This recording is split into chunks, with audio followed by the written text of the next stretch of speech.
प्यारे बुजुर्गों, माताओं, भाई और बहनों, हम सब अपने लिए जो हम सोचते हैं बेहतर है वही अपनी ज़िंदगी में करने की कोशिश करते हैं। जितनी जितनी इंसान की समझ हो उस लिहाज से वो अपनी ज़िंदगी गुजारना शुरू करता है। और जब जो ज़िंदगी का मकसद है, जो अपने आप को सही रूप में जानना है, जो पिता परमेश्वर को पाना है, तो उस मकसद को पूरा करने के लिए हम कदम बढ़ाते हैं।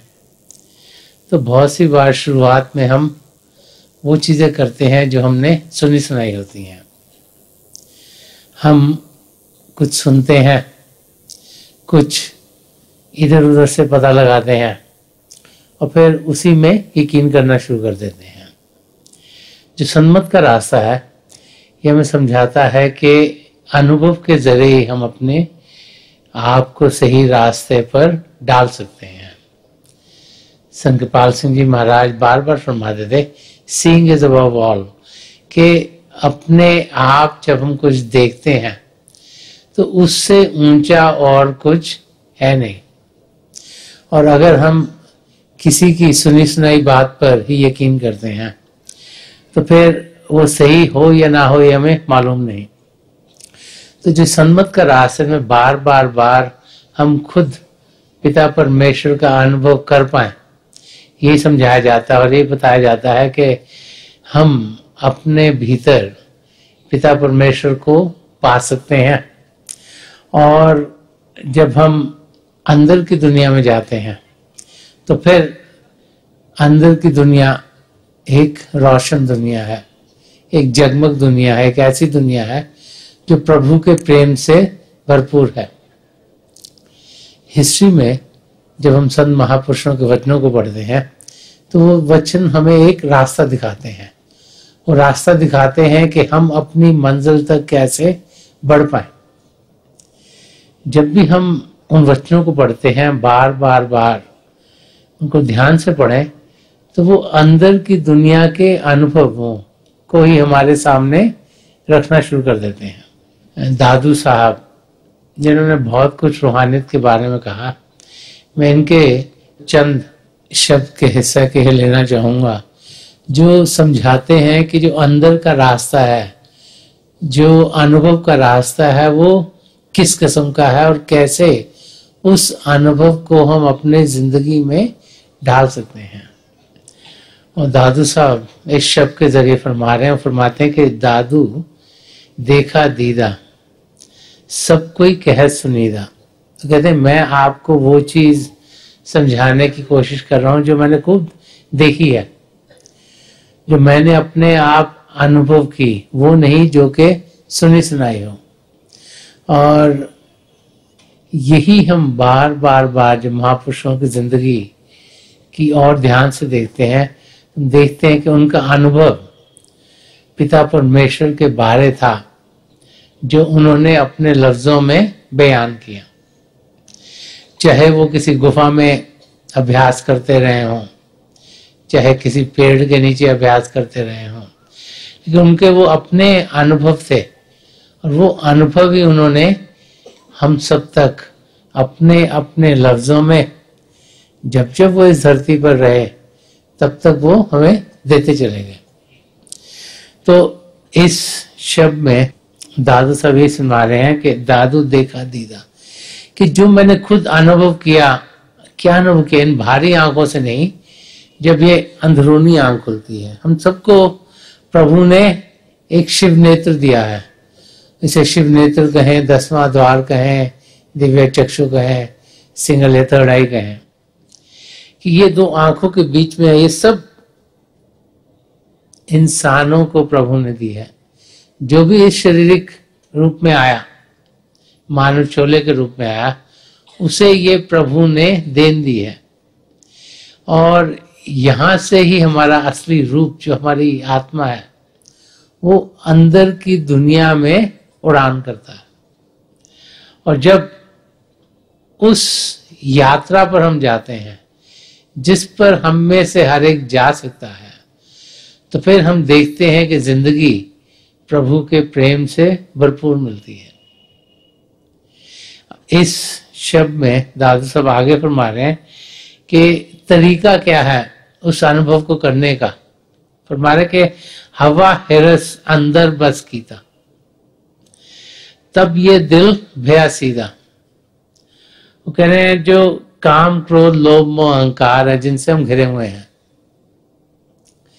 जब उनको मैंने काबू में किया, जब उनके मैं ऊपर उठ पड़ा, तभी जाकर जो सीधा रास्ता है वो मुझे दिखाई दिया। अगर हम अपनी जिंदगी को देखें तो हम सब मन इंद्रियों के घाट पर जीते हैं, और मन इंद्रियों के घाट पर जीते हुए क्योंकि हम अपने आप को सबसे अलग समझते हैं, इसीलिए इंसान के अंदर अहंकार आ जाता है। अहंकार आता है कि मैं सबसे अलग हूं, मैं सबसे बेहतर हूं, मैं सबसे अच्छा हूं। चाहे वो पढ़ाई लिखाई में हो, चाहे इंटेलिजेंस में हो, चाहे कमाई में हो, या अपनी पोजीशन में हो। जब इंसान को अहंकार आता है तो फिर उसे एंगर, क्रोध बहुत जल्दी आता है। कोई भी उसे जब मिलता है जो उसकी मर्जी मुताबिक ना करे तो क्रोध से इंसान भर जाता है। अपने आप को शांत करने के बजाय बहुत से बार जब हमें कुछ मिलता है तो हम और ज्यादा चाहते हैं। एक साइकिल हो तो लगता है स्कूटर हो जाए, स्कूटर लगता है तो कार हो जाए, कार हो गई तो लगता है 2 कारें हो। इंसान की जो इच्छाएं हैं, डिजायर्स हैं, वो कभी खत्म नहीं होती। और फिर जैसे जैसे जिंदगी को देखते हैं तो हवस इंसान के अंदर बढ़ती चली जाती है, और जो जो उसे मिलता है उससे लगाव इतना ज्यादा इंसान करता है कि हर समय डर में रहता है कि वो कहीं उससे छूट ना जाए। तो काम क्रोध लोभ मोह इस सब जिंदगी में आते हैं क्योंकि अहंकार, ईगो ने हमें घेरे हुए है, और यही 5 चोर हैं जो हमारी असलियत को हमसे अलग कर देते हैं। यही हमारा ध्यान दुनिया की और हर समय लगाए रखते हैं, यही है जो हमें पिता परमेश्वर से दूर रखते हैं।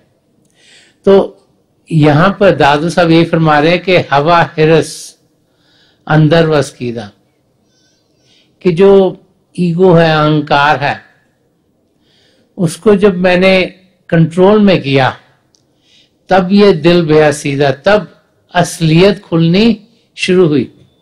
संत कृपाल सिंह जी महाराज बहुत बार फरमाते थे कि an ethical life is a stepping stone to spirituality, कि जिंदगी में सद्गुणों का होना एक पहला कदम है अपनी मंजिल की ओर जाने के लिए। हमारी मंजिल है अपने आप को जानना, हमारी मंजिल है पिता परमेश्वर को पाना। और जब हम सद्गुणों को अपने अंदर करते हैं, जब सच्चाई की जिंदगी जीते हैं, जब निष्काम सेवा भाव से जीते हैं, जब अहिंसा का रास्ता अपनाते हैं, जब प्रेम से जीते हैं, करुणा से जीते हैं, तब हम जाकर प्रभु को पाने के लायक होते हैं। इस सद्गुणों को जिंदगी में ढालना वही पहला कदम है ताकि हम अपनी मंजिल तक पहुंच पाए। और जब हम अपने आप को स्थिति में कर लेते हैं और फिर शरीर को शांत करते हुए मन को शांत करते हैं तो आगे क्या होता है वो यहाँ दादू साहब समझा रहे हैं। आगे फरमा रहे कि अनहद नाद गगन गर गर्जा तब रस खाया अमीदा। करें कि जब मैंने अहंकार को, काम क्रोध लोभ मोह को कंट्रोल में किया, तब मैं सीधे रास्ते पर जाने के लिए तैयार हो गया। और फिर वो रास्ता क्या है? वो अंदर की दुनिया में जाने का रास्ता है। वो अपनी सूरत को यहाँ शिव नेत्र पर एकाग्र करके अपनी सदगुरु की मदद से अंदर की दुनिया में कदम बढ़ाने का रास्ता है। वो कहते जब उस रास्ते में गया तो मैंने अंदर में देखा क्या, सुना क्या कि अनहद नाद गगन गर गर्जा, कि जैसे बाहर ये आसमान है, गगन है, ऐसे अंदर भी उन्हें चिदाकाश कहते हैं। कि जैसे आउटर स्पेस है ऐसे इनर स्पेस भी है, और इस जहां के आगे जहां और भी हैं, कि इस जहां में जिसमें हम जी रहे हैं, जिसको हम असली समझते हैं, इसके साथ कंकरेंटली इसी समय पर और जहां भी बस रहे हैं। हम अभी पिंड के देश में जीते हैं, पिंड के देश में हमारी धरती, आसमान है, सितारे हैं, ये चंद्रमा है, सूर्य है, और ये इस गैलेक्सी में हम जी रहे हैं।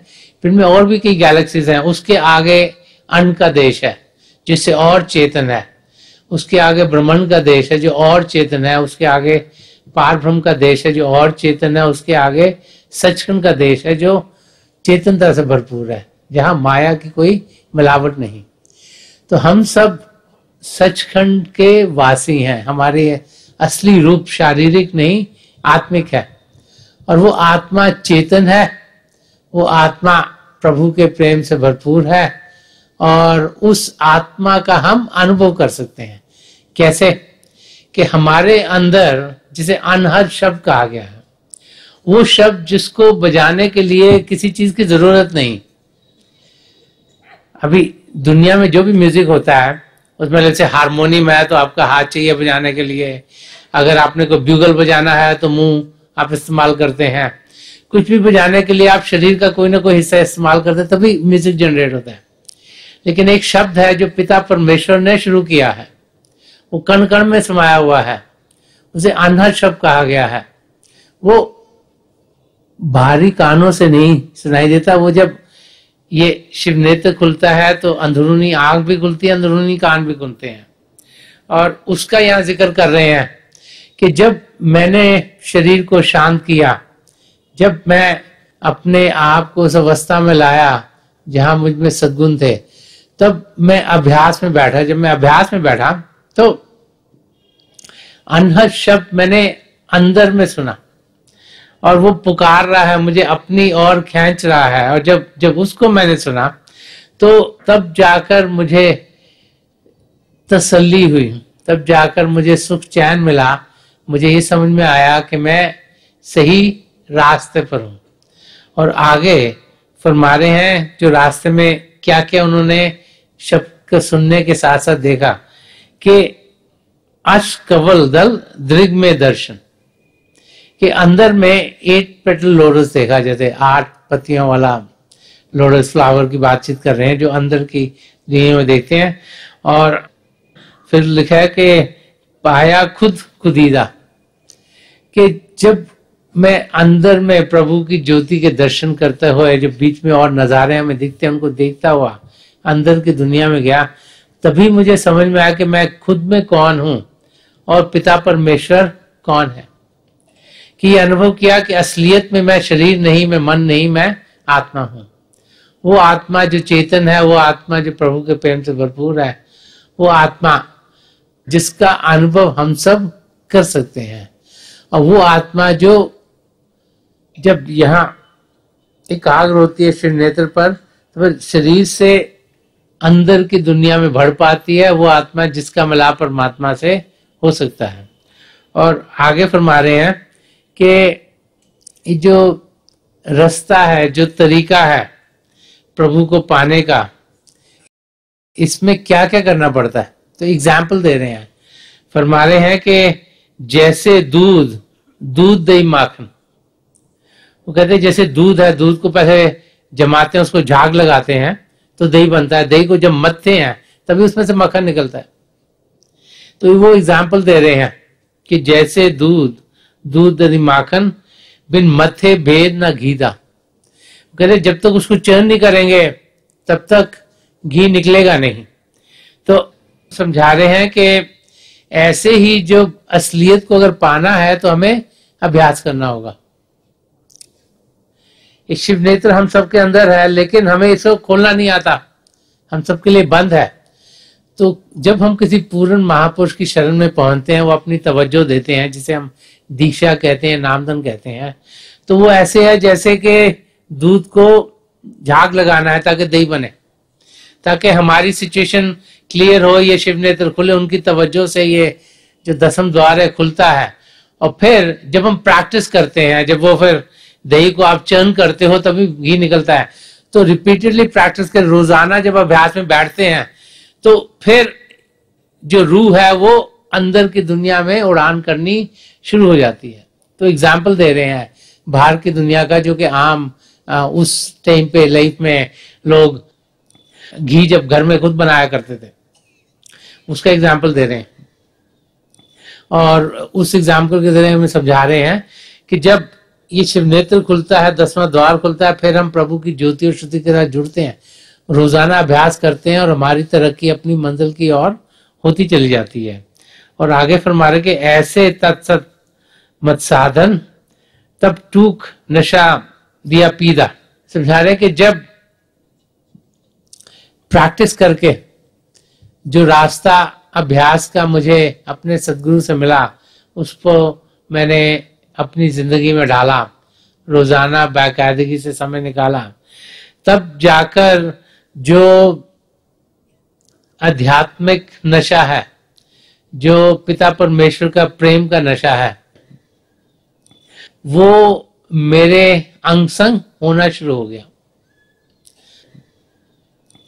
एक वाक्य गुरु नानक देव जी महाराज की जिंदगी का है कि बाबर जो इंडिया को उस समय रूल कर रहा था, उन्होंने गुरु नानक देव जी महाराज को बुलाया, उन्हें शराब का एक प्याला दिया, जो उस टाइम का कस्टम होगा।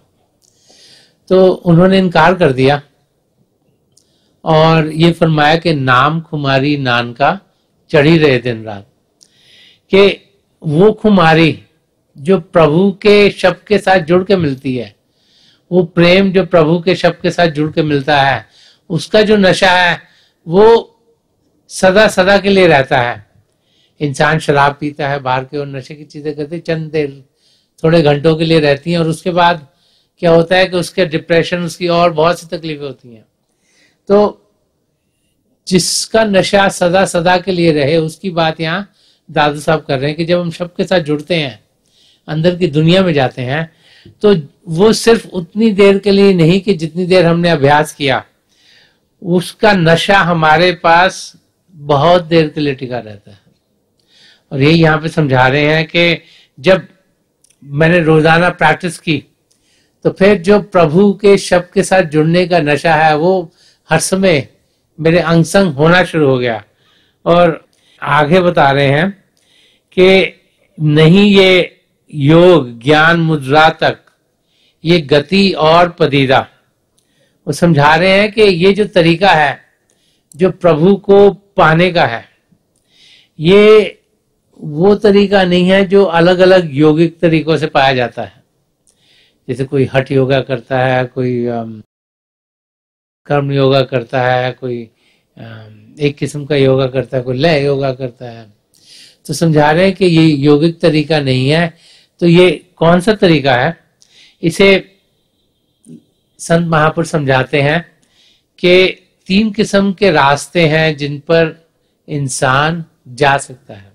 एक ईड़ा जिसे कि लेफ्ट रास्ता कहते हैं, एक पिंगला जिसे राइट रास्ता कहते हैं, एक सुषुम्ना जो बीच का रास्ता है। तो जो संतों का रास्ता वो सुषुम्ना नाड़ी में जाने का है। तुलसी साहब ने फरमाया कि रास्ता शारग में है दिलवर को पाने के लिए, जिसे उर्दू में शारग कहा जाता है, उसे हिंदी में सुषुम्ना नाड़ी कहा जाता है। तो ये सुषुम्ना नाड़ी का रास्ता जो कि अंदर की दुनिया में जाने का रास्ता है, वो रास्ता जो हर एक इंसान कर सकता है। कई यौगिक एक्सरसाइजेस करने के लिए शरीर बहुत तंदुरुस्त होना चाहिए, लेकिन जो सूरज शब्द योग का रास्ता है, जो हमारी सूरज को शब्द के साथ मिलाता है, जो संमत का रास्ता है, ये छोटा सा बच्चा भी कर सकता है, एक बुजुर्ग भी कर सकता है। हम तंदुरुस्त हों तब तो जरूर कर सकते हैं, लेकिन अगर तंदुरुस्त ना भी हो तब भी कर सकते हैं, क्योंकि इसमें जो फिजिकल बॉडी, जो शरीर है, इसको किसी भी स्टेट में होने की जरूरत नहीं।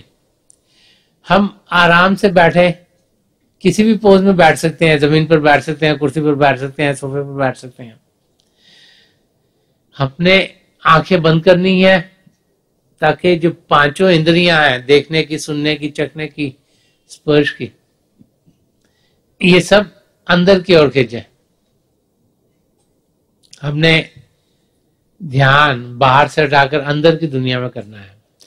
और जब हम करेंगे तो हम देखेंगे कि हम अपने अंदर शुरू में तो अंधेरे में रोशनियां जैसे जगमग जगमग होंगी वो देखेंगे, और फिर समय के साथ साथ उन रोशनियों को टिकता हुआ पाएंगे, और फिर जैसे जैसे अभ्यास करेंगे वैसे वैसे उन रोशनियों के साथ जुड़ने का आनंद पाते चल जाएंगे।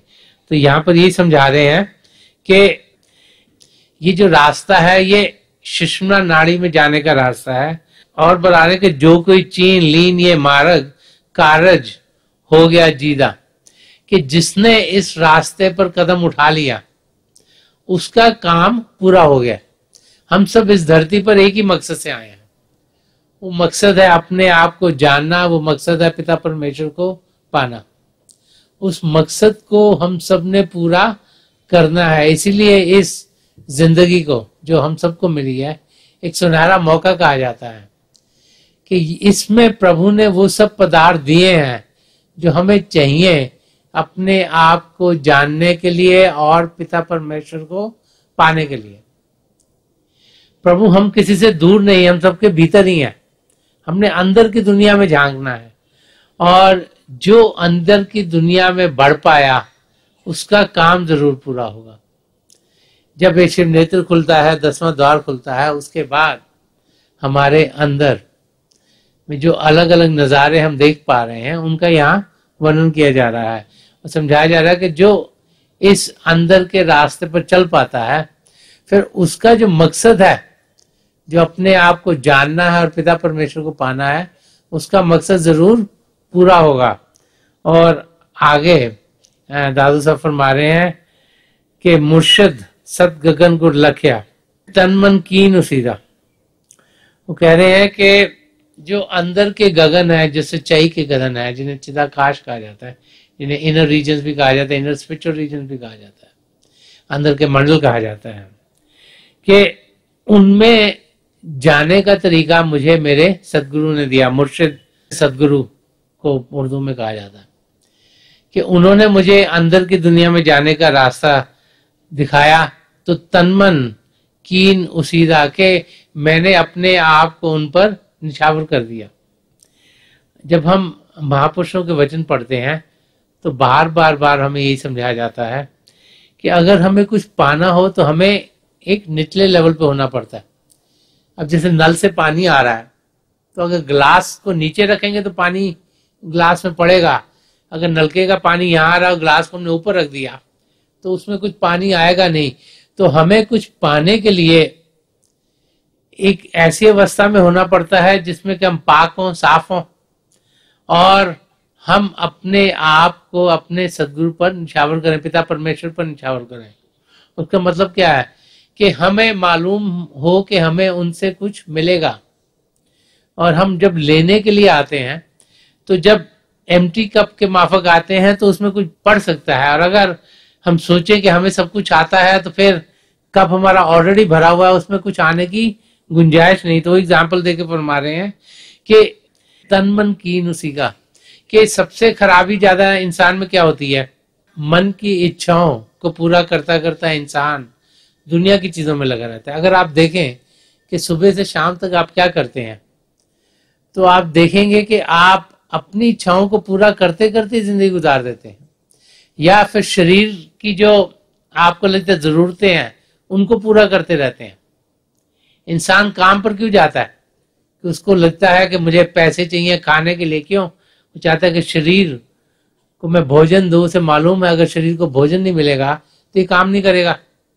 कपड़े इंसान क्यों पहनता है? ताकि शरीर ढका रहे, तंदुरुस्त रहे। हम मकान क्यों लेते हैं? ताकि शरीर को सोने के लिए जगह मिले। अगर आप देखो जो आप करते हो वो शरीर के लिए लग रहते हो, या उसके बाद में क्या होगा कि कोई ना कोई इच्छाएं जो मन के जरिए आएंगी।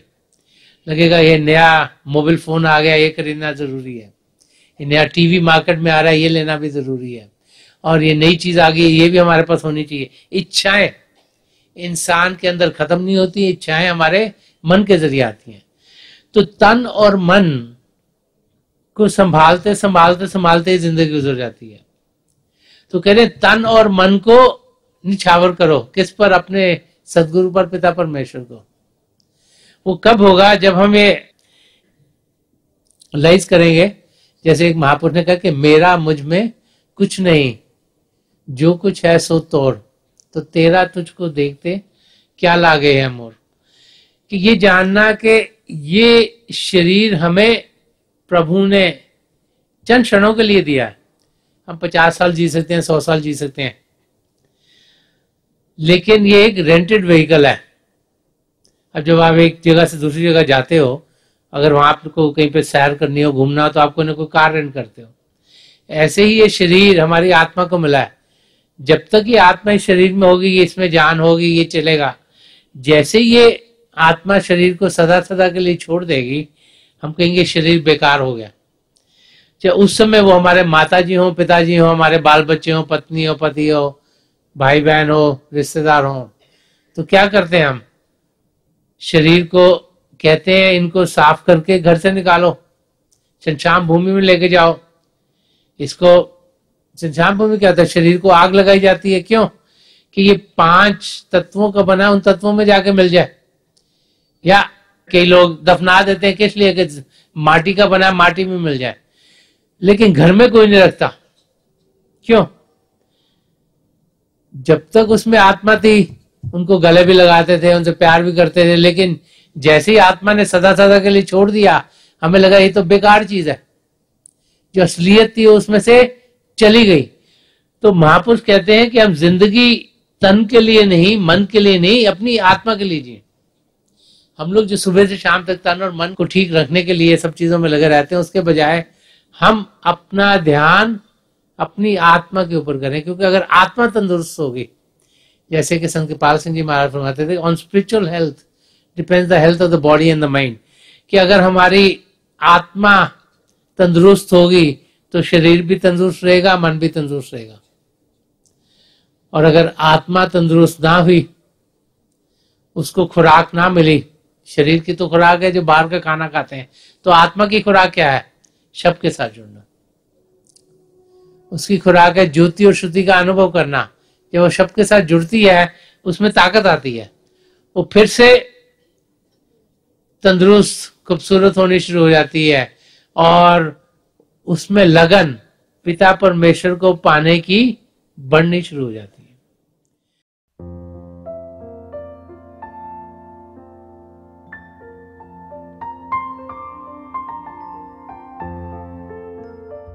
तो थोड़ी देर के लिए हम सब अभ्यास के लिए बैठ जाएं।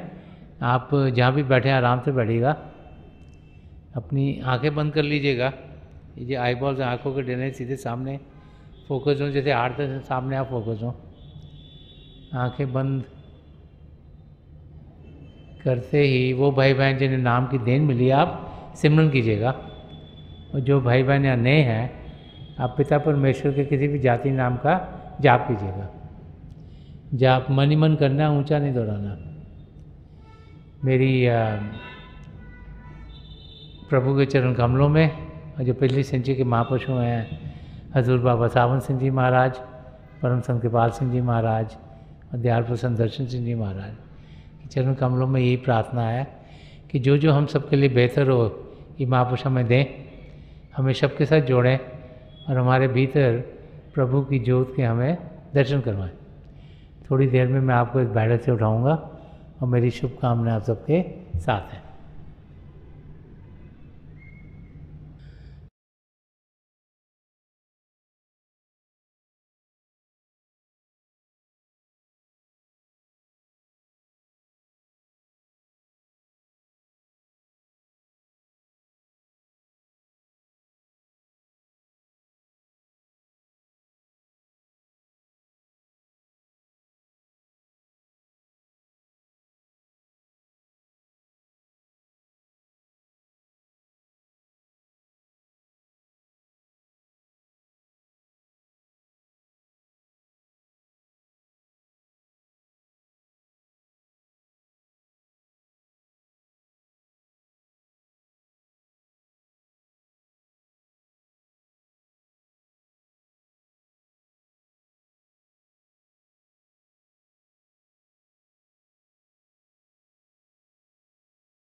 छोड़ दीजिए जी, प्लीज लीव ऑफ।